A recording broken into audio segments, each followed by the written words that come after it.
I'm going to be navigating you through quarter one of 2025 as a full-time Forex day trader. The good, the bad and the ugly. I'm Jack Beanie, the main trader for the Limitless Trading Club with over 7 years trading experience and over 300k in funded capital. I'm going to show you how much money I've made in quarter one of 2025 and what I'm going to be changing. From the trades I've placed, the mistakes I've made and the dedication I'm lacking. It's the work you're avoiding that affects the results the most. So we've got 4 main topics in today's video, and following on from the intro, let's get started. First one is, what have I been avoiding? Me personally as a trader, what have I not been doing that I'm meant to be doing? And that is, biggest one is the 5 a.m. club. Normally, I'm meant to be getting up at 5:45, the alarm goes off 2:45, and should be getting to the office for about 10 past, 5:15, and then doing my normal trading from 5:30 till 6, and then my back testing from 6 till 7, and then I'm done before everyone else gets into the office, and then go out with my day making content, and anything else we need to do gym wise, that sort of stuff. But I have been slacking for the last probably 3 weeks of not doing that. I don't think I've probably done one 5 a.m. session in the last 3 weeks, and it does put me behind for the day. I'm not set up right, I've not done my charts before everyone else, so that's something that I do need to get back into from tomorrow, is the 5 a.m. club and getting back into it. How are you going to solve that? By getting my arse out of the bed and putting 8 alarms up. Sam will ring you. That's the one. Sam has been doing it, but Sam had been slacking when Jack wasn't slacking, and then now Jack's slacking, Sam isn't, so it is hard. And it's something that you've got to fight every day. It doesn't just magically appear that you do it. So you might do it for 2 months straight, and then you get ill, or you have a couple of days that you don't do it, and then it's a snowball effect that you don't do it, and then it's hard to get back to it. So that's the idea. I need to get back in the 5 a.m. club, so I'm set up for the morning, and then we can go from there with everything on the community. Number 2 is my 1 hour back testing. I probably have been doing 4 hours a week, but I'm not doing it religiously every single day, again because I'm not here at 5 a.m. So the reason and the way I'm going to solve that is, if the 5 a.m. club works, then obviously, and I'm up for that, then the time is allocated for the back testing and for my chart work in the morning. So that's how that's going to come along, and I'm going to get my arse out of the bed, even though it's hard. It's got to be done. And the way I'm going to actually physically prepare for that, which is what Sam just said, I'm going to do that, is go to bed earlier. Instead of going to bed at 10:15, I'm going to get in the bed at 9 and go to bed by 9:15. And that, the extra hour I'm having at night, in the morning, instead of getting up at 4:45 and getting up at 5:45, 6 o'clock, I just go to bed slightly earlier, and I'm still getting the same amount of sleep. Just because my body was happy with 7 hours, and it's now thinking it wants 8. So as you get older, it wants a little bit more time, and the more you train, we're doing 7 sessions a week at the minute, quite hard, quite heavy, in the boxing club and in the gym, your body's wanting a little bit more rest. So you need to work with your body there, don't you? I'm glad you said that, because I feel the same. I'm thinking, I always used to have 7 hours sleep. Usually I run on 6. Well, no, I'm needing 8. Yeah. Why? Yeah, it's hard. And So- I'm glad you said the same. Yeah, so that's number 1 done. What am I avoiding? I'm avoiding the back testing because I'm not getting out of bed. I'm avoiding the 5 a.m. club because I'm not preparing the night before. I'm not going to bed early enough. I'm not giving my body the rest it needs. And then the final one was with my trading. I'm waiting for extra confluences that I don't need, that I know would be nice to have. So everything on my traders checklist has been ticked, and then I will go, it'd be great if I could just get this one little extra confluence, and then price is going without me. And then I'll kick myself and be like, well, I should have entered because it was written and hit my task.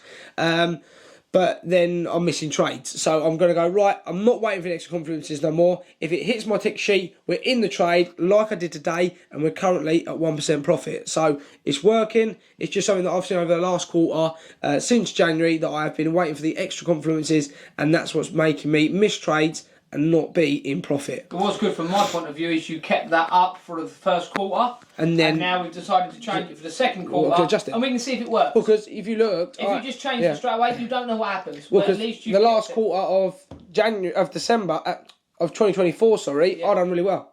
So it's just then reflecting that. Right, so what am I changing about that?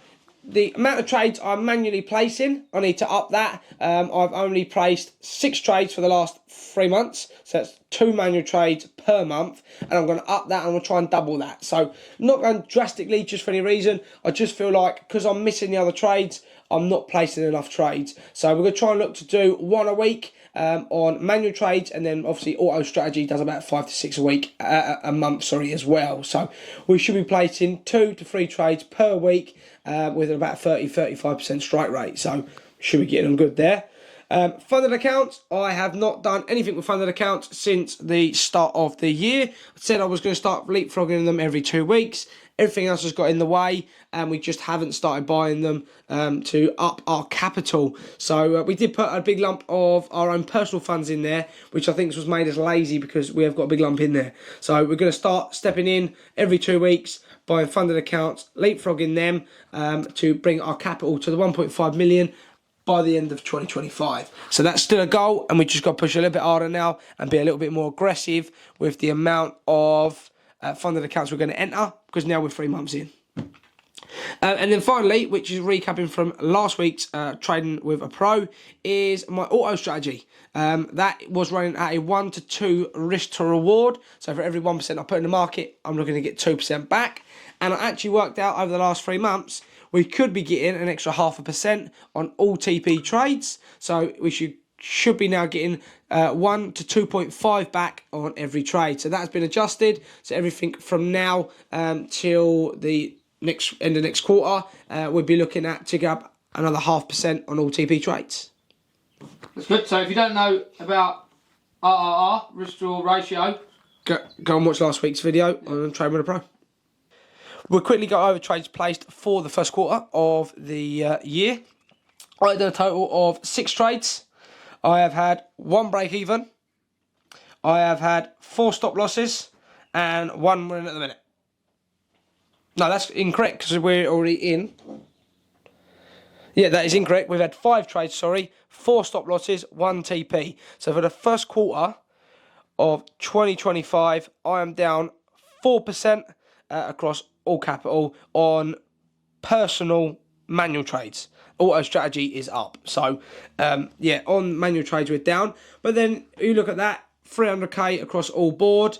So you're 4% down on each, 4, 8, 12. Or we're £12,000 down across all boards. But if you actually think of that in trading terms and in percentages and not in money, 4% can be gained back in 1 trade, because my manual trades are 1 to 5, or obviously with auto trades it would have to be 2 trades to gain that back. So it doesn't take a lot to get your couple of losses back, and with a strike rate of 30%, if you place 10 trades you're going to lose 7 or 5 to 6 to 7. So you've got to expect you're going to lose some trades before you gain some back. So 4% it ain't that big. We can just get it back. I'm not stressed. We're not worried about that. We only risk 1% on all capital. So I know if you look across the big scale of capital, that's going to be a lot. But if you had £1 million and we're down 4%, that's £40,000 you're down, but you're only down 4%. If you was down 4% on £1,000 account, that's 40 quid. You're not worried. You're not worried about losing 40 quid. So when you're trading and you're getting into really big numbers with big capital, try and look at everything in percentages and not in physical money, because that's when you start then... mostly trading. Yeah, you're mostly trading because you're thinking, oh my God, I've lost 5 trades now. I'm £50,000 down. If you said that to a normal person and said you're £50,000 down for a quarter, they would go absolutely berserk and be like, oh my God, you're the worst trader in the world. But little do you know, you might only be 5% down and you can gain that back in 1 or 2 trades. So don't stress it. That's why I'm telling you what we've done and what I've personally done for the Limitless Trading Club, just to give everyone an insight of what trading is actually like, unlike some of these gurus who are just placing TPs after everything. Even though they've got such a big account, they're only like not even good returns back. So and like I say, we just done a video on that, which was a topic, was all about emotions. Yeah, we've seen that for our community. Yeah, for the community members. So it links quite nicely. So that was my biggest ones for this week's video, is just what I've been doing wrong personally for the quarter, what we're going to be changing, and then again what our first quarter was in profit wise. Again, you can always set out and be like, oh yeah, I want to make 5% a month and we're going to make 15% in profit. It doesn't happen like that sometimes. You can set out for it, but again, we need, as we just said, Sam, in the other video, which is good to bring that back up, is you need to step out and look at things from a much broader look. So you've got to look at quarters and years instead of looking at weeks and months. Well, you look at that, you say that, December and November of last year, you done 4% and 4.5%. Yeah, so we done 8.5% profit. Yeah, so 8.5%, yeah. You had the two Main together. trade, 8.5% profit. the last 2 months of the year. Yeah. And I'm down. So if you actually look at it, we're only down 4%, but I was up 8.5%, so we're actually still 4.5% up. If you want to go that way. If you want to go that way. But for the time period we are looking at, we are in a loss. But then you say, if you looked at it in a 12-month period and said, right, from the year to year end, I reckon it's going to be a lot different story in 9 months' time when we look at it. Yeah. In the amount of capital we got and what the returns were. Yeah. And we understand, I'm not trying to get to 300% in a year. I'm trying to make 50%. Because then if I've got £1 million, or after 1.5, but if you've got £1 million and you can make 50% returns in a year, yeah, it is a long time frame, but not really, you've made £500,000 or £500,000. Yeah. That's that's a bit of poke. Now you're more worried about how you get it out and not paying taxes. Yeah, that's a different story, but we ain't quite there yet. But yeah, that's how we're getting on from there. So thank you very much, and we will see you either in the Limitless Trading Club or in next week's episode of Trading with a Pro.